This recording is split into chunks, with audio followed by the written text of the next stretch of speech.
فقد قال الله تعالى في كلامه المجيد الرحيم فرقانه الحميد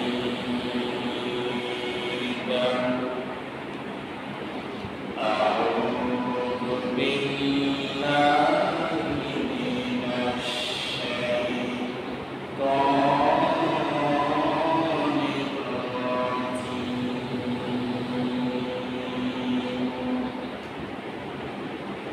بسم الله الرحمن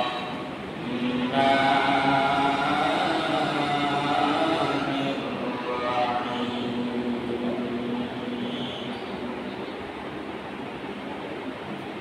يا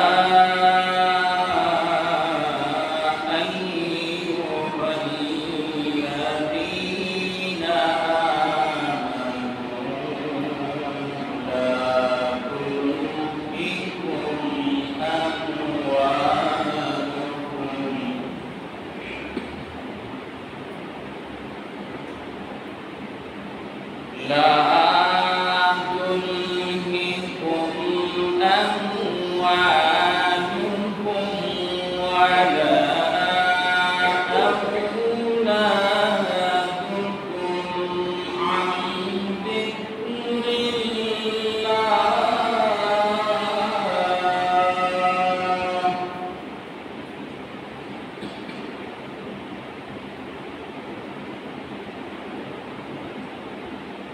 ومن يفعل ذلك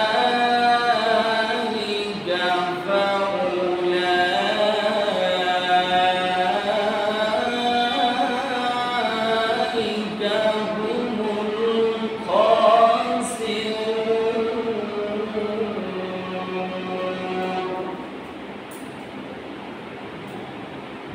صدقت يا ربنا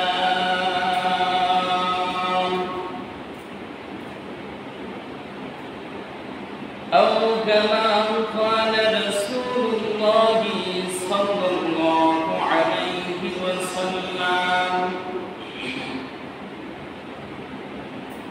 الكيس من دان نفسه وعمل لما بعد الموت والعزيرة من اتبع نفسه هواه وتمنى على الله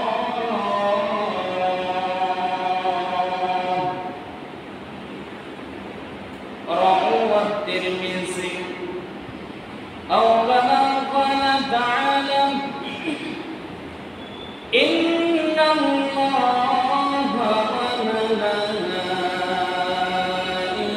وملائكته يصلون على النبي يا أيها الذين آمنوا صلوا عليه وسلموا تسليما اللهم صل على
মুস্তাফা মা জা ইল্লা রাহমাতাল লিল আলামিন।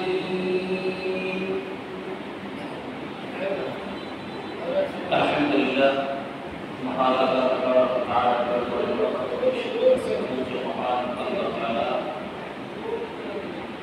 পবিত্র সালাতুল জুমা নামাজের আযানের পূর্বে কিংবা আযানের পরে আল্লাহ তাবারক ওয়া তাআলা আমাদেরকে পবিত্র সালাতুল জুমা নামাজে হাজির হওয়ার তৌফিক দান করলেন। এজন্য আমরা মহান আল্লাহ তাবারক ওয়া তাআলার দরবারে সকলের দিল থেকে উচ্চ আওয়াজে আল্লাহর শিখানো ভাষায় বলছি আলহামদুলিল্লাহ, আলহামদুলিল্লাহ, রব্বানা লাকাল হামদ হামদান কাসীরান।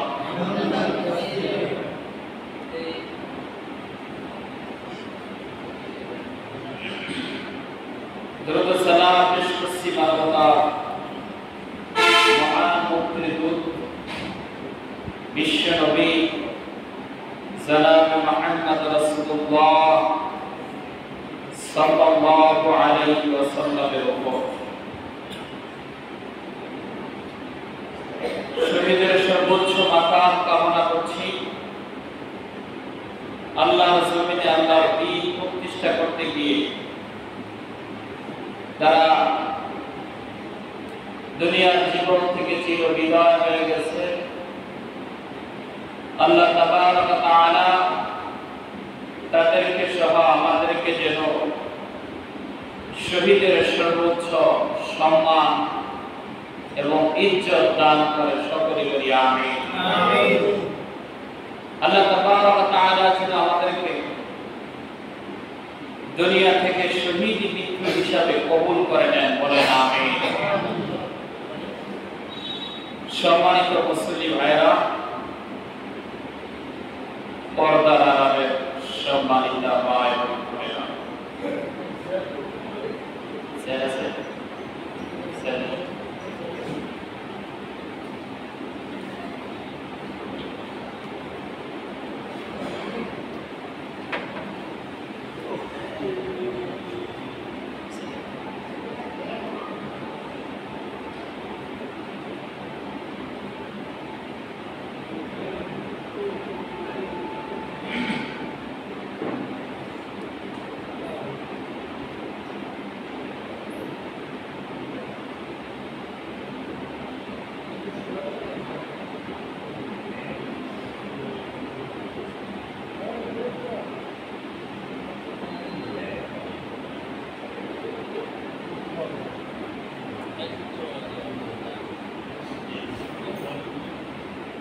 আল্লাহ তাবারক ওয়া তাআলা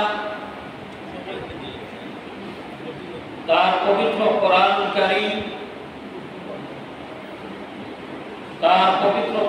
কারীমের সূরাতুল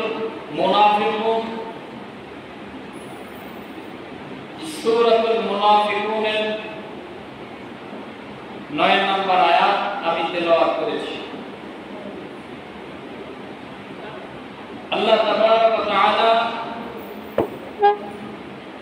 পবিত্র কোরআনুল কারীমের এই সূরা খানা অত্যন্ত গুরুত্বপূর্ণ এবং বিশেষ গুরুত্বপূর্ণ একটি সূরা। কারণ সূরার নাম শুনেই বোঝা যাচ্ছে এই সূরার বিষয়বস্তু কি। সূরাটির নাম হলো সূরাতুল মুনাফিকুন। পৃথিবীতে আল্লাহ তাবারক ওয়া তাআলা মানুষের জন্য যে গ্রন্থ পবিত্র কোরআনুল কারীম পাঠিয়েছেন, বিশ্বনবী জনাব মুহাম্মদ রাসূলুল্লাহ সাল্লাল্লাহু আলাইহি ওয়াসাল্লামের উপরে নাযিল করেছেন।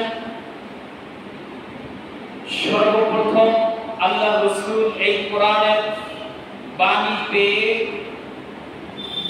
আল্লাহর ঘোষণা অনুযায়ী মানুষকে কালেমার দিকে কোরআনের দিকে, ইসলামের দিকে আহ্বান করেছেন। সেই আহ্বানে যারা আল্লাহর রাসূলের ডাকে সাড়া দিয়েছিল তারা ছিল মুমিন, আর যারা আল্লাহর রাসূলের ডাকে সাড়া দেয়নি তারা ছিল কাফের।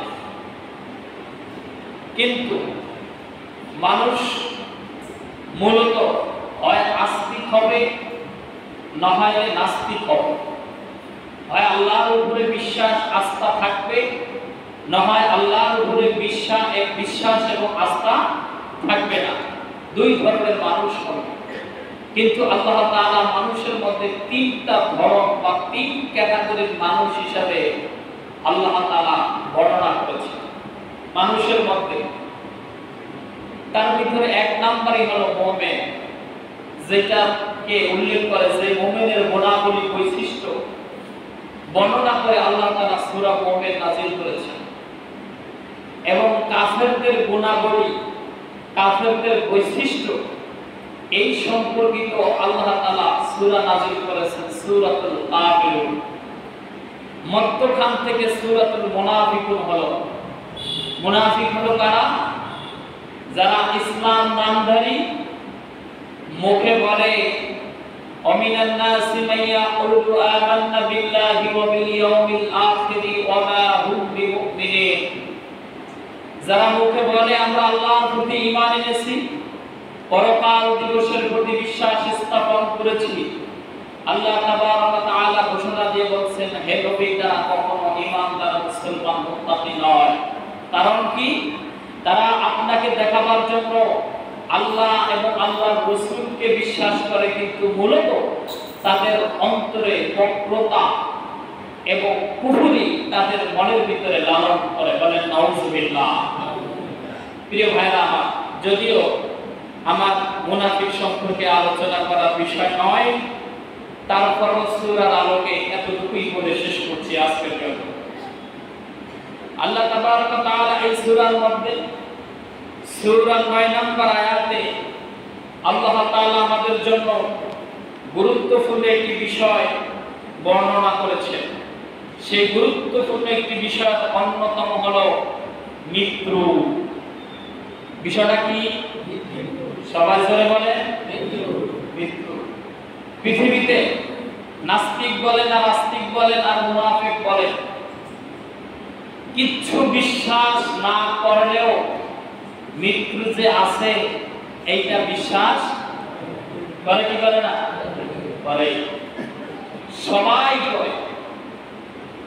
পৃথিবীতে যে যেই ধর্মের মানুষই হোক না কেন, ইহুদি, খ্রিস্টান, বৌদ্ধ, মাজুসি, হিন্দু, যা বলেন, মুসলমান বলেন, সকল ধর্মের মানুষ একটা বিষয় ঐক্যমত হয়েছে যে মরা লাগবেই।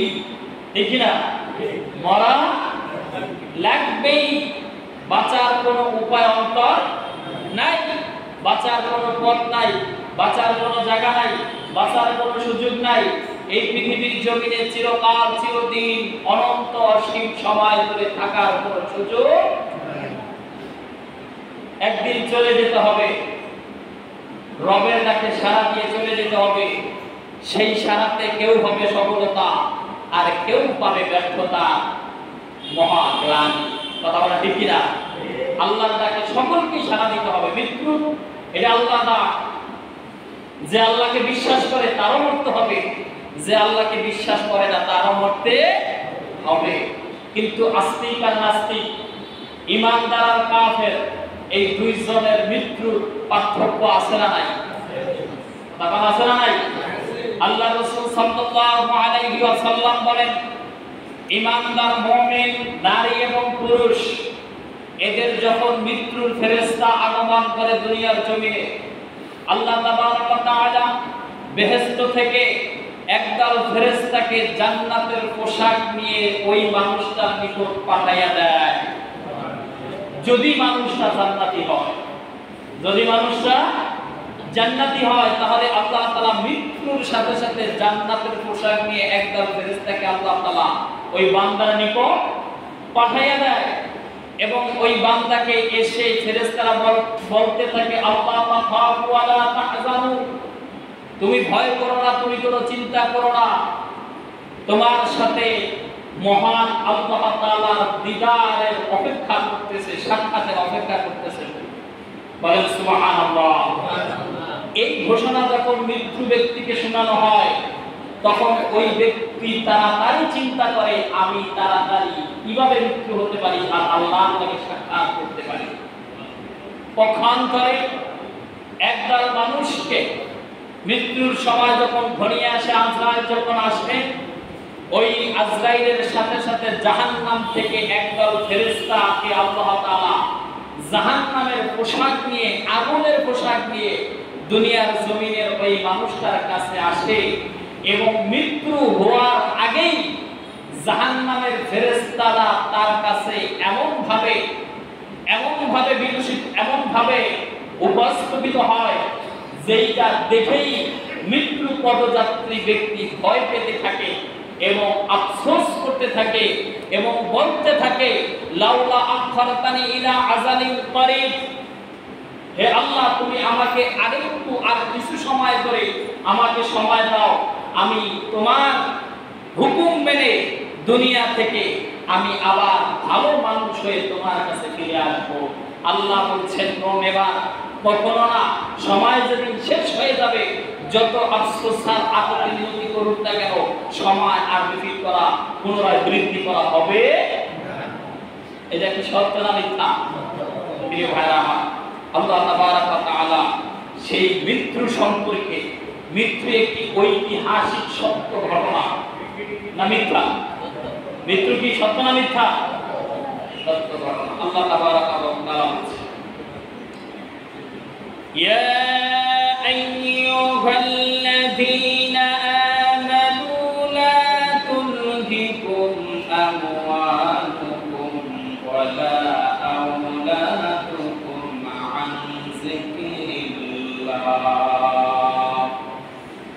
ওহে ঈমানদারেরা, যারা পরকাল জীবনকে বিশ্বাস করে তারা মৃত্যু নিয়ে চিন্তা করে, যারা পরকাল বিষয়ের উপরে, জগতের উপরে চিন্তা করে না তারা মৃত্যু নিয়ে কখনোই ভাবে না। চিন্তা করে তাদের হলো এই জগৎ আর ওই জগৎ। জগৎ বলতে তারা পরকালীন জগৎ বলতে তারা কোনো বিশ্বাস করে না, জান্নাত জাহান্নাম বিশ্বাস করে না। এই জন্য মৃত্যু নিয়ে মুমিন ছাড়া অন্য মানুষের কোনো টেনশন, কোনো অনুভূতি কিছুই নাই, ঠিক না? মৃত্যু নিয়ে টেনশন, চিন্তা ভাবনা, পেরেশানি এইটা সবচাইতে বেশি থাকে কার? মুমিনের। এটা সবচাইতে বেশি থাকে কার? মুমিনের। এবং বলা হয় ঈমানের কোয়ালিটি, ঈমানের স্তর আপনার যত বেশি হবে, উপরে হবে, মৃত্যু নিয়ে আপনার টেনশন তত বেশি হবে, ঠিক না? কম অনেক মানুষ দেখবেন না মৃত্যু নিয়ে কোনো চিন্তা ভাবনা তাদের নাই, তাদের কোনো পেরেশানি নাই। মনে ভাবছে এরকম দুনিয়ায় যেন চিরকাল তারা এই দুনিয়ার জমিনে অবস্থান করবে, কাজে করবে, ওঠা বসায়, কথাবার্তায়, এরকম বোঝা যাচ্ছে না অনেকের সময়? বোঝা যাচ্ছে। কিন্তু মৃত্যু একটি সত্য অসম্ভব ঘটনা। এটা যে কোনো সময় মানুষের উপরে চলে আসতে পারে এবং মৃত্যু এমন একটি ঘটনা আসবে বটে, কিন্তু কার, কখন, কোন দিন, কোন সময়, কোন জায়গায় আসবে এইটা বলেও আসে না, ঠিক না? মৃত্যু আসবে, মরতে হবে, কিন্তু আপনি কবে মরবেন এটা কি জানেন? জোরে কথা দিন। কোথায় মরবেন এটা জানেন? কোন দিন মরবেন এটা জানেন? খেয়ে অবস্থায় মরবেন না না খাওয়া অবস্থায় মরবেন এইটা জানেন?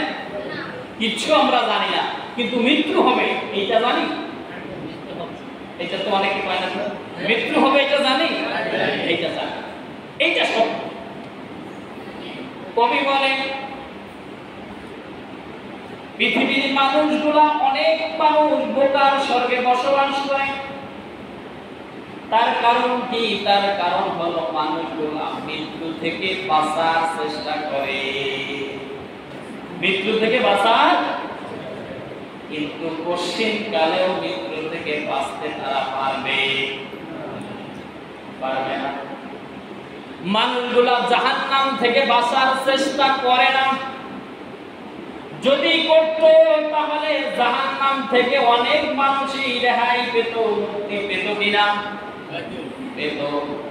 কিন্তু দেখেন বাঁচার জন্য পেরেশানি আছে, যেটা অসম্ভব সত্য ঘটনা, আপনি রেহাই পাবেন না, সেইটা থেকে বাঁচার আকুল পেরেশানি, অসম্ভব পেরেশানি।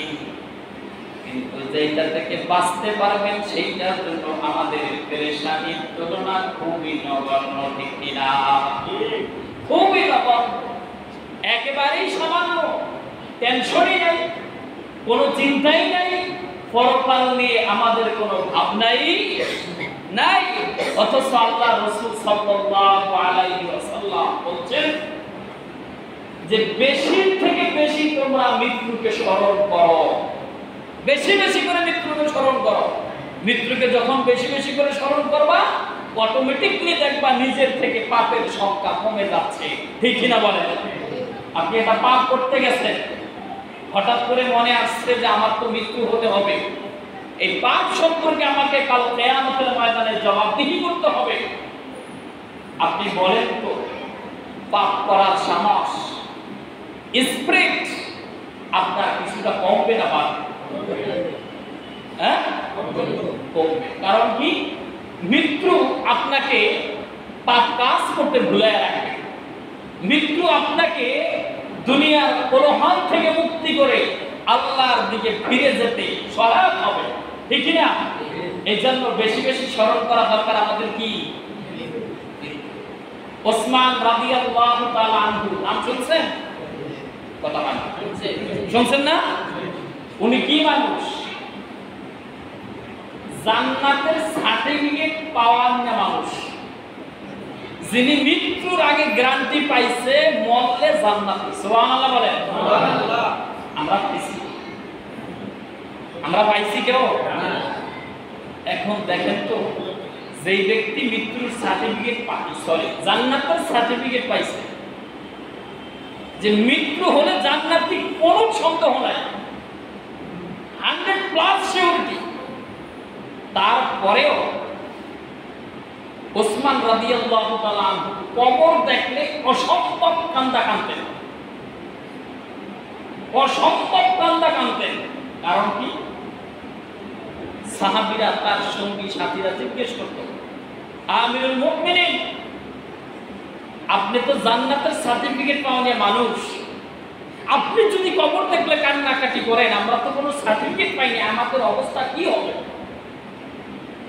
ওসমান রাদিয়াল্লাহু তাআলা বলেন যে তোমরা কি চাও আমি এই তৃপ্তি নিয়ে আল্লাহর স্মরণ থেকে নিজেকে গুটে গেছে নি, যে আমি জান্নাতের সার্টিফিকেট পেয়েছি, আমাকে আল্লাহর স্মরণ করতে হবে না, আল্লাহর ইবাদত করতে হবে না, পরকাল নিয়ে আমার কোনো ভাবনা থাকবে না, মৃত্যু নিয়ে আমার কোনো টেনশন থাকবে না, কবর নিয়ে আমার কোনো চিন্তা ভাবনা থাকবে না? তোমরা কি এটা চাও? আমি তো এটা করতে পারি না, যে আমি জান্নাতের সার্টিফিকেট পাইছি আর মানে আমি সব উল্টা পাল্টা করবো, আমার তো জান্নাতের সার্টিফিকেট হয়েছে, আমার আর কিছু করার দরকার নাই, তো আমি এটা করতে পারি না। সাহাবীরা, তার সঙ্গীরা নিজেদের মধ্যে আরো অনুভূতি আরো বৃদ্ধি পেল। কিরে, যে ব্যক্তি জান্নাতের সার্টিফিকেট পাইল, পরকাল নিয়ে তার এত চিন্তা, তার এত ভাবনা, তার এত টেনশন, আর আমরা তো কিছুই পেলাম না, আমাদের টেনশন তো আরো বেশি থেকে বেশি হওয়ার কথা, ঠিক কিনা বলেন? বেশি থেকে বেশি হওয়ার কথা। ওসমান রাদিয়াল্লাহু তাআলা আনহুর দৃশ্য দেখে অসংখ্য সাহাবীরা নিজেদের আমলের পরিমাণ আরো বাড়ায়া দিছে। সুবহানাল্লাহ। মৃত্যুর কথা আরো স্মরণ করে, পরকাল নিয়ে আরো ভাবে, কবর জগৎ নিয়ে আরো টেনশন করে। তাদের টেনশনের পরিমাণ বাড়ছে না কমছে? এখন বলেন তো, কোথায় ওসমান সাহাবী, আমরা যারা মাস্টার প্রধান মসজিদে এখন বসে আছি, আমরা আল্লাহ রাসূলের সাহাবীদের সাথে আমাদের সাথে কোনো তুলনা হয়? আল্লাহ রাসূলের সাহাবীরা যাদের ব্যাপারে আল্লাহ তাআলা পবিত্র কোরআনে বলছেন, আমি আল্লাহ সাহাবীদের উপরে সন্তুষ্ট হয়ে গেছি, ওই সাহাবারাও আমি আল্লাহর উপরে সন্তুষ্ট হয়ে গেছে। সুবহানাল্লাহ বলেন। যাদের উপরে আল্লাহ, যাদের জীবনের উপরে, যাদের জীবনের কর্মকাণ্ডের উপরে আল্লাহ তাআলা সন্তুষ্ট হয়েছে, এই সার্টিফিকেট যে কোরআনে আল্লাহ তাআলা গেঁথে দিলেন, লিখে দিলেন চিরদিনের জন্য, আমাদের জন্য কি আল্লাহর পক্ষ থেকে এমন কোন দলিল প্রমাণ এসেছে যে আমরা যা করি আল্লাহ আমাদের কর্মের উপরে সন্তুষ্ট হয়েছে? এরকম কোন প্রমাণ আদি আমাদের কাছে আছে? তার মানে আমাকে টেনশন হওয়ার কথা আরো বেশি। বাস্তবে আল্লাহ মিলান কম না বেশি? কি এর বেশি? কোথায় বেশি? এই মসজিদে এত মানুষ, এইবার বলেন তো আজকে বছরে এত মানুষ হয়েছে কিনা, আবার আসরে হবে কিনা? তো বেশি করতে মৃত্যুর চিন্তা থাকলে সেই ব্যক্তি মসজিদে আসবে না, তো আসবে কোথায়? মৃত্যুর ফেরেশানি থাকলে, কবর জগতের চিন্তা থাকলে, তাহলে কি বিষয়টা এরকম হয়েছে যে কি নামাজ পড়বো কবরের চিন্তাই ভালো লাগে না?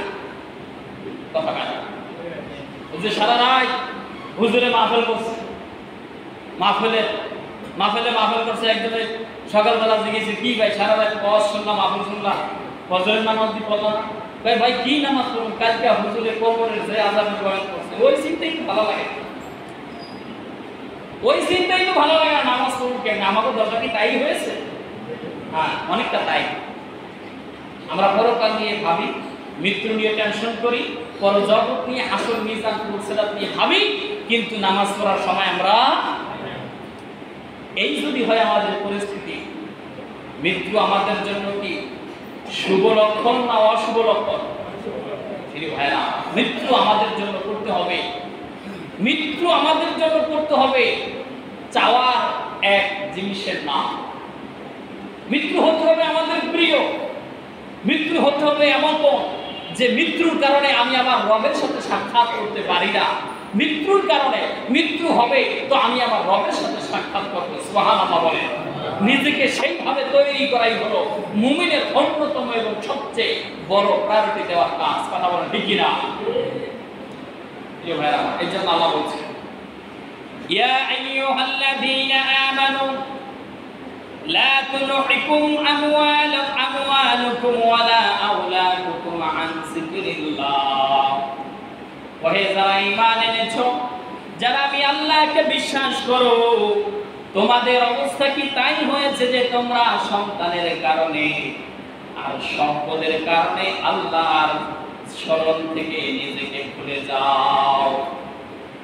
তোমাদের কি এমন হয়েছে যে সম্পদ, ক্ষমতা, সন্তান এদের কারণে আল্লাহকে ভুলে যাও? তোমরা জেনে রাখো যদি তোমাদের জীবনে, বাস্তব জীবনে তাই হয়, তাহলে তোমাদের জন্য রয়েছে ক্ষতি এবং ধ্বংস। নাউজুবিল্লাহ বলেন। আমরা যদি সন্তানের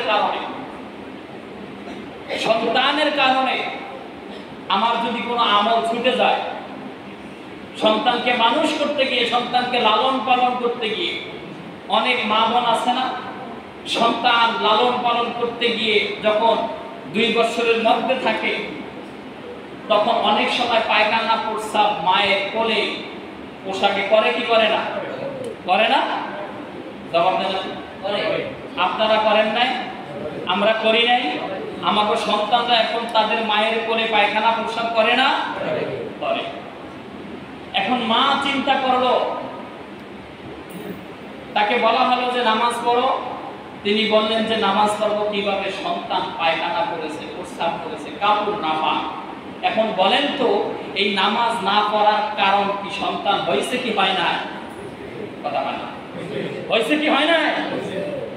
এই জন্য আল্লাহ তাআলা বলছেন সন্তানের কারণে যেন কোনো আমল আল্লাহর স্মরণ থেকে গাফেল না হও। আমরা যারা বাবারা আছি, তারা কি করে সন্তানকে মানুষ করার জন্য দিন থেকে রাত, রাত থেকে দিন হাড় ভাঙা পরিশ্রম করি, পরের বাড়ি কামলা দিয়ে ঢাকা ছেলে পরে ছেলেকে টাকা পাঠানোর জন্য দিন রাত পরিশ্রম করি, হোক মাদ্রাসা করে হোক বা কলেজে করে।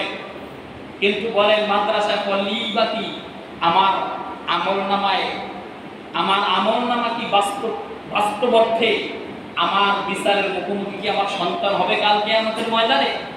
হ্যাঁ, সন্তানকে আলেম বানানো ভালো, দ্বীনের শিক্ষা দেওয়া ভালো, তার মানে এই নয় যে আমি আমার সন্তানকে আলেম বানাবো আর আমি গোটা জীবন শয়তানের অনুসরণ করে চলবো। এইভাবে করে সন্তানকে আলেম বানালেও ওই বাবার জন্য কোনো উপকার আসবে না। বাবা বাবার কাজ করতেছে, ডে নাইট করতেছে, সন্তানকে টাকা দিতে হবে, মাদ্রাসা করে কলেজে করে পড়তে আছে, সন্তানকে মানুষের মতো মানুষ বানানোর জন্য বাবার পেরেশানির অভাব নাই। নামাজ নষ্ট করে, অন্যের বাড়ি কাজ করে, নামাজ নষ্ট করে, হালাল হারাম ভাবে চলাফেরা করে, আল্লাহর জিকির থেকে নিজেকে বিমুখ হিসাবে রাখে। এখন বলেন তো পরকালীন জীবনে এই সন্তান বাবা প্রকৃত অর্থে কোনো উপকারে আসবে না? তাহলে সন্তানের কারণে আমল ছোটা এটা ঠিক না। আল্লাহ তাআলা বলছেন সন্তানের কারণে যেন আল্লাহর স্মরণ থেকে তোমাদের গাফেল না রাখে। যদি তাই হয় তাহলে পরকালীন জীবনে তোমাদেরকে ক্ষতির মুখোমুখি হতে হবে, ধ্বংসের মুখোমুখি হতে হবে। নাউযুবিল্লাহ বলেন। এরপরে আল্লাহ তাআলা বলছেন সম্পদের কথা। সম্পদ আছে না? কথা কেন আছে না? নাই আছে, সম্পদ আছে, বিভিন্ন ধরনের সম্পদ আছে। ক্ষেত খামার আছে, গরু বাছুর আছে, কৃষি জায়গা জমিন আছে, ব্যবসা বাণিজ্য আছে, চাকরি বাকরি আছে, আছে না? নাই আছে না? আছে। এখন মনে করেন একটা মানুষকে বলা হলো ভাই নামাজে আসো। কিছুদিন আগে এই গ্যাসের সপ্তাহ না জানি তার আগের সপ্তাহে একজন দোকানদারকে বললাম ভাই আসেন নামাজে আসেন। সে আমার এমন ব্যক্তি মারছে যা মনে করেন যে শয়তান চিন্তা, শয়তানও এই বৃষ্টি বডি ল্যাঙ্গুয়েজে বলে না। মানুষের কথার কিছু ধরন থাকে, চুপ মুখে কিছু বলে, বলে কি বলে না? বলেন তো মুখ ছাড়া আর কিছুতে কথা বলা যায়? যায় যায় না? যায়। আপনার সাথে ওনার সাথে কথা হইতেছে, আমি মাঝে চোখ দিয়ে টিপ দিয়ে দিলাম যে আপনি এখান থেকে সরে যান। এই কথাটা আমি মুখ দিয়ে বলি নাই, চোখ দিয়ে বলছি, ঠিক কি না? চোখের ইশারায় অনেক কথা হয় কি হয় না? তার মানে বডি ল্যাঙ্গুয়েজ এটা উনি এমন ভাবে আমাকে দেখাচ্ছে, শয়তান ও চিন্তা করতো যে এত নোংরা ভাবে উপস্থাপন করা ঠিক না। প্রিয় ভাইরা আমার, ব্যবসার কারণে, চাকরির কারণে, সম্পদের কারণে যদি আল্লাহর জিকির থেকে যদি নিজেকে বঞ্চিত রাখি তাহলে পরকালীন জীবনে আমাদের জন্য ক্ষতি না লাভ? সবাই বলে ক্ষতি না লাভ? এই যে মানে আমি বরিশাল যেখানে থাকতাম, সামনে আসতেছে না ভাদ্র মাস, কি মাস? কৃষকের জন্য কামের চাপ বেশি না কম? বেশি। একদিন এক লোককে বলা হলো নাসির ভাই, নাম নাসির নামে, তো আমরা নাসির ভাই ডাকতাম। কি নাসির ভাই জুমাইদি দেখলাম না? তাই আল্লাহ কি জানা না এখন ভাদ্র মাস চলে? কথা বুঝতে পারছেন? তার মানে উনি বুঝাইতে চাইছে যে ক্ষেত রোয়া, এখন ভুই রুইতে হয়, জমি রুইতে হয়, এই সময় জুমা না পড়লেও এই হইল তার চিন্তা ভাবনা। আল্লাহ জানে না এখন ভাদ্র মাস? প্রিয় ভাইরা আমার, সম্পদের কারণে, নিজের কারণে এই ক্ষেত, এই জায়গা জমি, এই ধান চাল কিছু কাজে আসবে? আসবে না। প্রিয় ভাইরা আমার, এই জন্য আল্লাহ বলছেন যদি তোমরা এই সন্তান এবং সম্পদের কারণে আল্লাহর জিকির থেকে নিজেদেরকে বঞ্চিত মাহরুম রাখো তাহলে কিয়ামতের ময়দানের জন্য অপেক্ষা করো, তোমাদের জন্য ধ্বংস এবং ক্ষতির অপেক্ষা করতেছে। নাউযুবিল্লাহ বলেন। এরপর আল্লাহ তাআলা বলছেন ওয়া আনফিকু মিম্মা রাযাকনা মিন ক্বাবলি, ওয়া আনফিকু তোমরা দান করো, সম্পদ থেকে দান করো, মিম্মা রাযাকনাকুম মিন ক্বাবলি আইয়াতি আহাদুকুমুল মাউত, মৃত্যু আসার আগে, মৃত্যু আসার আগে সম্পদ থেকে আল্লাহর রাস্তা কি করো? দান করো। এই যে আমরা বলি না, প্রতি সপ্তাহে বলি, বিভিন্ন বিষয় ভিত্তিক ভাবে বলি, বিভিন্ন প্রেক্ষাপটে বলি, মাহফিলে বলি, ওয়াজে বলি, এমনি সেমনি বিভিন্ন দিকে আমরা বলি, কি বলি? ভাই আপনি দান করেন। এখন বলেন আমরা যে আপনাকে দান করতে বলি, আপনি আজকে 20 টাকা মসজিদে দিলে আমার তো কোনো লাভ নাই, আছে না? এই 20 টাকার 1 টাকা কি আমারে দিবে? আজকে আপনারা আমার কথায় 20 টাকা করে মসজিদে দান করলেন, নামাজ শেষে কমিটি চিন্তা করে আপনার কথায় যখন দিছে তাহলে আপনারা 2% কমিশন দেই, হবে নাকি এরকম? তাহলে আমি কেন বলি? আমি বলি এই জন্য কোরআন সাক্ষী দিচ্ছে এই সম্পদের জন্য আপনি কিয়ামতের ময়দানে আফসোস করবেন। আল্লাহ বলছে ওয়া আনফিকু মিম্মা রাযাকনাকুম মিন ক্বাবলি আইয়াতি আহাদুকুমুল মাউত। আল্লাহ বলছে মৃত্যু আসার আগে তুমি তোমার সম্পদকে আল্লাহর রাস্তায় দান করো। এখন মুফাসসিরিনে কেরাম বলছে যে কতটুকু দান করবে? আল্লাহ রাসূল সাল্লাল্লাহু আলাইহি সাল্লামের হাদিস অনুযায়ী জানা যায় যে আপনার প্রয়োজনে সামর্থ্যে যতটুকু কুলায় আপনি ততটুকুই আল্লাহর রাস্তায় দান করেন। সুবহানাল্লাহ বলেন। এতটুকু দান করা যায় না? কথা কানা যায় না? যায় না। তাহলে এই যে আমরা যে এই যে বাড়ি নিয়ে যখন এই বালতি নিয়ে টাকার বক্স নিয়ে যখন আমরা আপনাদের সামনে যাই, তখন তো আমার মনে হয় যারা দেন না তাদের মনে হয় 5 টাকা দেওয়ার সামর্থ্য এই মসজিদে অনেকেরই নাই। আছে? হ্যাঁ? যে 5 টাকা মসজিদে দান করার সামর্থ্য আপনার নাই, এমন আছেন তো আল্লাহর বান্দা? হাত তোলেন। দেখবেন আজকে কে দেয় না, এর নাম কইবেন। 5 টাকা মসজিদে দিবে না, একটা বেনসন সিগারেট 60 টাকা 5 টাকা আল্লাহর রাস্তায় দিবে না। কা আল্লাহর রাস্তায় 5 টাকা কি বেনসন সিগারেট তুমি কম নাকি? হ্যাঁ 25 60 টাকা, এটার নাম কি? ও দেবে, আচ্ছা আমি জানি কোথায় 25 টাকা যারা খায়। প্রিয় ভাইরা আমার, এই জন্য আমি আপনাকে দানের কথা বলি আমার জন্য না, আমার লাভের জন্য না, আপনার ক্ষতি থেকে আপনাকে বাঁচাবার জন্য আমি বলি। কারণ কি?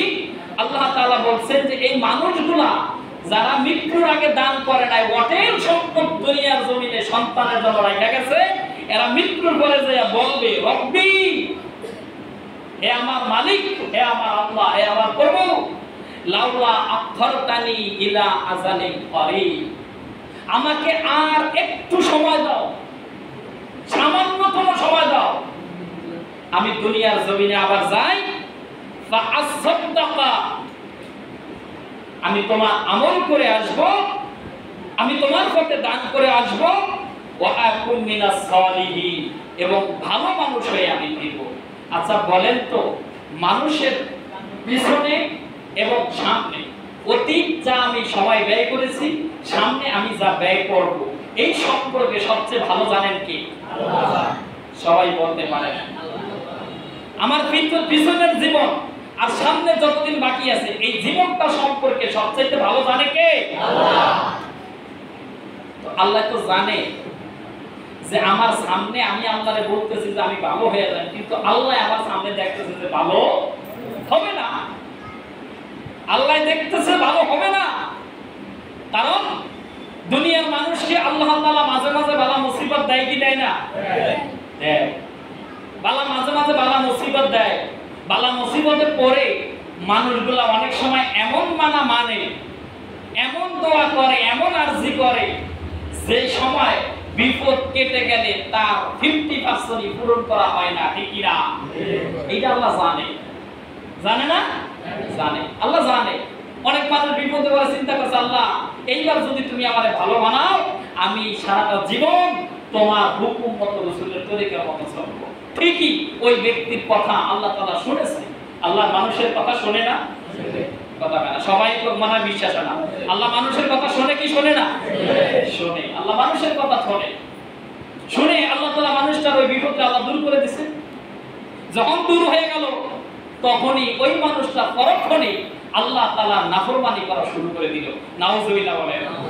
প্রিয় ভাইরা আমার, আল্লাহ তাআলা জানে মানুষ যা করে, মানুষ যা বলে যে আসলে তারা ভালো হয়ে যাবে, প্রকৃতপক্ষে মানুষ ভালো হবে না। এই জন্য মানুষের জন্য আর দ্বিতীয় সেকেন্ড টাইম চান্স পাওয়ার কোনো সুযোগ নাই। আর এটা তো বলতেই আছে, মৃত্যু মানুষের জন্য কয়বার? একবার। কয়বার? না বারবার হবে? একবার। তো সুতরাং একবার জিনিস, একবার মৃত্যু, এইটা ঐতিহাসিকভাবে সত্য। আমার বংশের যারা পূর্বপুরুষ আছে তাদের থেকে আমি দেখতেছি, আমার দাদা আর দাদা, তার দাদা, তার দাদা কবে চলে গেল, কোথায় চলে গেল, কিভাবে আছে আমি জানি? আমি তো জানি না। আমার বাবা চলে গেলেন, দাদা চলে গেলেন, 100 বছর তারা দুনিয়ার জমিনে ছিলেন, কিন্তু এখন মরার পর 200 বছর হয়ে গেছে, কই কোনোদিন তো আর আসে নাই। আশা তো বলো না যে সন্তানের নাতি পুতিরা তোরা এত নিষ্ঠুর কেন, আমি তোদের পাশে শুয়ে রয়েছিলাম, একদিন তো আমাকে ডাকলি না। এমন ঘটনা কি পৃথিবীর জমিনে ঘটেছে? না। তার মানে কি আমি মরলে এরকম ঘটবে, এরকম সম্ভাবনা আছে? নাই, এরকম সম্ভাবনা নাই। যার কোনো নমুনাই নাই, আমি তা কিভাবে বাস্তবায়ন করবো? সম্ভব? সম্ভব না প্রিয় ভাইরা আমার। এই জন্য সম্পদ দান করতে হবে মৃত্যুর আগে না পরে। আমরা তো অনেকটা ট্রেডিশন বানাইছি, সম্পদ আগে দান না করিয়া মৃত্যু হওয়ার পরে গরু 2-3টা কিনে একবারে ঢোল তবলা বাজায় খাওয়াই দেয়। আছে না নাই? ঢোল তবলা বাজায় একবারে পুরুম ধুরুম করে খাওয়াই দিয়া সন্তানে চিন্তা করে যে এইবার আব্বারে জান্নাতে না দিয়া যাইবো কেমনি? আল্লাহ কোন যুক্তিতে বাবারে জান্নাতে দিবে না? 2টা গরু যাওয়া দেয় নাই, হাজার হাজার মানুষের খাওয়াই নাই, পিঁপড়া পশু পাখিতে খায় নাই, আল্লাহ জান্নাতে না দিয়ে যাবে কোথায়? এই হলো যুক্তি। তবে হ্যাঁ, খাওয়ানে আপনার কিছু সওয়াব হয়েছে বটে, কিন্তু জান্নাত পাওয়ার জন্য এই খাওয়ান যথার্থ প্রিয় ভাই আমার। এই জন্য আল্লাহর রাস্তায় সম্পদ দান করতে হবে মৃত্যুর আগে না পরে? আগে। সামর্থ্য অনুযায়ী আপনার যা আছে তাই দান করেন, তার থেকে যতটুকু সম্ভব ততটুকু দান করেন। কিন্তু আপনি যদি একেবারে বখিল হয়ে থাকেন, একেবারে যদি কিপটামি করেন, আল্লাহ তাআলা কিন্তু কিরফুল মানুষকে কোনোদিনও পছন্দ। তাহলে তো আপনি মরার আগেই আল্লাহ নাপছন্দের মধ্যে আছেন। মরার আগেই নাপছন্দের মধ্যে যেহেতু আসেন, তাহলে ভালোবেসে জান্নাতে যাওয়া আল্লাহ থেকে আমি পাওয়া সম্ভব না অসম্ভব? কারণ আমি তো মৃত্যুর আগেই আল্লাহর অপছন্দের তালিকায়। এই জন্য আসুন নিজেকে আল্লাহর পছন্দের তালিকায় কিভাবে উত্তীর্ণ হওয়া যায়, কিভাবে সেই তালিকায় নিজেকে নেওয়া যায়, এই চেষ্টা আমরা করতে পারি না? সবাই তো বলে না। আমরা নিজেকে আল্লাহর পছন্দের তালিকায় কিভাবে নিতে পারি, এইটা কি আমরা চেষ্টা করতে পারি? 1 নাম্বার কাজ হলো আল্লাহর মৃত্যুকে, আল্লাহ যে আমাদের জন্য যে মৃত্যু রেখেছে, এই মৃত্যুকে বেশি বেশি কি করা? স্মরণ করা। মৃত্যুকে বেশি বেশি স্মরণ করা। আপনি দেখবেন মৃত্যুর বেশি বেশি স্মরণ হলে আপনার থেকে পাপের পরিমাণ কমে যাবে, অটোমেটিকলি কমে যাবে। কাউকে আপনার মানে বন্ধুকে নল দিয়ে ঠেকাইয়া অপরাধ কমানো লাগবে না, জেলে ভরে অপরাধ কমানো লাগবে না। অপরাধ যারা করে তারা জেল থেকে বের হয়েও তো করে কি করে না? আচ্ছা, যারা ইয়াবা বেচে তারা যদি 6 বছর পরে জেল থেকে বের হয়, আবার ওই বাবা বেচে না কি বেচে না? তার মানে জেল দিয়ে তাকে কাজ পায় না। কিন্তু তাকে ধর্মীয় ইমোশনাল কিছু কথা দিয়ে যদি তাকে পরিবর্তন করে যায়, এই পরিবর্তন হবে তার জন্য স্থায়ী এবং অটুট পরিবর্তন। কথা ঠিক কিনা? এই জন্য আসুন নিজেকে আল্লাহ তাআলার পছন্দনীয় বান্দা হিসেবে কিভাবে গড়ে তোলা যায়, এই জন্য সবচেয়ে কার্যকারী উপদেশ হলো আল্লাহর পক্ষ থেকে আমাদের মৃত্যুকে স্মরণ করা। কি স্মরণ করা? মৃত্যুকে স্মরণ করা। সবসময় কবরের জগতের জন্য প্রস্তুত থাকা। কারণ মৃত্যু, আল্লাহ বলছেন আইনামা তাকুনু ইয়াদরুকুমুল মাউত। মৃত্যু থেকে আপনি কোথায় পালাবেন? কোথায় পালাবেন? একটা ঘটনা মনে পড়ছে, 1 মিনিটে শেষ করি। সুলাইমান আলাইহিস সালামের এক মন্ত্রী সুলাইমানের পাশে চেয়ারে বসা। সুলাইমান আলাইহিস সালামের সাথে একজন ফেরেশতা কথা বলতে আসছে। ফেরেশতা কথা বলতে আসার পরে ফেরেশতা কথা বলে সুলাইমান আলাইহিস সালামের সাথে, কিন্তু ফেরেশতার নজর তার পাশের মন্ত্রীর চোখের দিকে। কথা বলে এই দিকে তাকাইয়া, কিন্তু দৃষ্টি হইল ওই পাশের মন্ত্রী।